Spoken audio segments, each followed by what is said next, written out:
پریشانی آ جاتی ہے، کوئی چیز آ جاتی ہے تو انہیں رسول بھی یاد آ جاتے ہیں، امام بھی یاد آ جاتے ہیں، پروردگار بھی یاد آ جاتا ہے۔ پھر وہ پروردگار کی بارگاہ میں گڑ گڑا کر دعا کرتے ہیں، اور لمحے بھر میں اگر پروردگار نے ان کی اس مشکل کو آسان کر دیا تو پھر وہ اپنے راستے پر چلے جاتے ہیں، پھر وہ پروردگار عالم کی بارگاہ سے دور ہوتے چلے جاتے ہیں۔ لہذا مولانا نے ارشاد فرمایا کہ ایک گروہ ہے کہ جو غلامی کی عبادت کرتا ہے، اور غلامی کی عبادت پروردگار عالم پسند نہیں کرتا ہے۔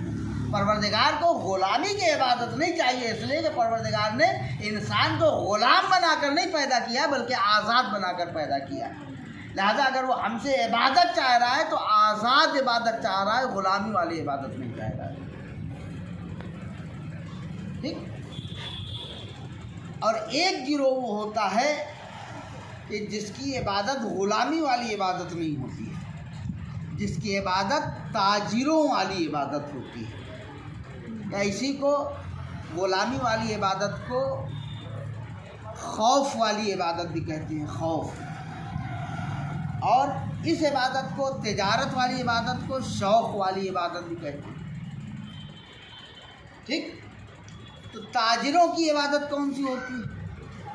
آپ دیکھیں، تاجر ہمیشہ ایسے کام میں ہاتھ ڈالتا ہے یا اس کام کی طرف ہاتھ بڑھاتا ہے کہ جس میں اسے اس بات کا یقین ہوتا ہے کہ ہمارا اس بزنس سے فائدہ ہوگا۔ ہمیشہ تاجر اس بزنس کی طرف جائے گا کہ جس میں اسے یقین ہو کہ ہمارا اس بزنس میں فائدہ ہونے والا ہے۔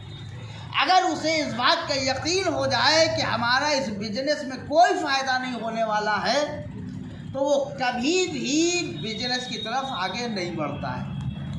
کیوں؟ اس لیے کہ وہ تاجر ہے، اور تاجر ہمیشہ فائدے کا سودا کرتا ہے، کبھی گھاٹے کا سودا نہیں کرتا ہے۔ معصوم نے ارشاد فرمایا کہ ایک گروہ ہے کہ جس کی عبادت تجارت والی عبادت ہوتی ہے۔ کیا مطلب؟ یعنی جو اپنے فائدے کے لیے عبادت کرتا ہے۔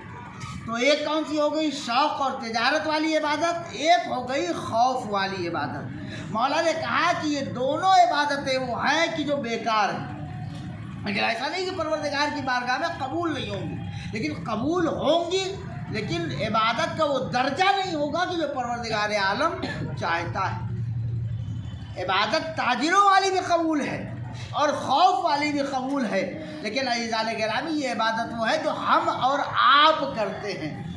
جو عبادت تاجروں والی عبادت ہے وہ ہے جو جنت کی لالچ میں کی جاتی ہے، اور خوف والی عبادت وہ ہے جو جہنم کے خوف سے کی جاتی ہے۔ ہم اگر آپ سے پوچھیں، آپ ہم سے پوچھیں مولانا صاحب نماز کیوں پڑھتے ہیں، روزہ کیوں رکھتے ہیں، تو ہمارا اور آپ کا جواب کیا ہوگا؟ مولانا صاحب جہنم کے عذاب سے بچنا چاہتے ہیں اس لیے نماز پڑھتے ہیں۔ مولانا صاحب جنت میں جانا چاہتے ہیں اس لیے نماز پڑھتے ہیں۔ اس کا مطلب یہ ہے کہ ہماری اور آپ کی نماز کس بنیاد پر ہے؟ یا لالچ کی بنیاد پر ہے یا خوف کی بنیاد پر ہے؟ یا ہم جنت کی لالچ میں عبادت کر رہے ہیں یا جہنم کے خوف سے عبادت کر رہے ہیں؟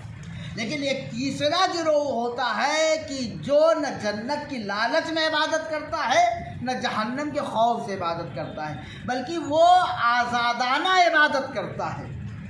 لہذا ہماری اور آپ کی عبادت کون سی ہو گئی؟ یا لالچ والی عبادت ہوتی ہے یا خوف والی عبادت ہوتی ہے۔ کائنات میں جس انسان سے بھی پوچھیے وہ یہی کہے گا میں یا جنت کی لالچ میں عبادت کر رہا ہوں یا جہنم کے خوف سے عبادت کر رہا ہوں۔ عزیزو، یہ ہماری اور آپ کی عبادت ہے کہ جس کی بنیاد جو ہے وہ یا شوق ہوتا ہے یا لالچ ہوتی ہے یا خوف ہوتا ہے۔ لیکن عزیزان گرامی، جب